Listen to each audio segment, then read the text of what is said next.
70 बंदे नाम लेके हुजूर ने मस्जिद नबी से निकाल दिए।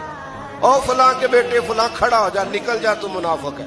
हुजूर ने 70 बंदे निकाल दिए। अब 70 बंदे इकट्ठे गली में निकले तो रश तो पड़ जाता है ना।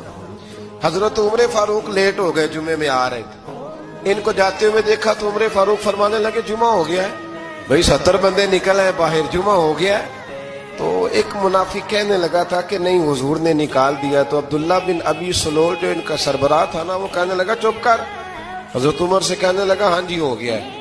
वो भी कहने लगा था नहीं हुआ, हमें निकाल दिया गया। तो ये सरदार बोला, कहने लगा हो गया हो गया। हजरत उमर कहने लगे चलो जुमा हो गया तो जाके अंदर हुजूर की जियारत ही कर लेता हूँ, लेट तो हो ही गया हूँ। हजरत उमर अंदर चले गए तो पीछे से वो मुनाफिकीन अपने सरदार से कहने लगे कि 2 मिनट में उमर को पता चल जाएगा कि तुमने झूठ बोला है। उमर को जाके पता चल जाए। कहने लगा बड़े पागल हो, मैंने तुम्हारी जान बचाई है।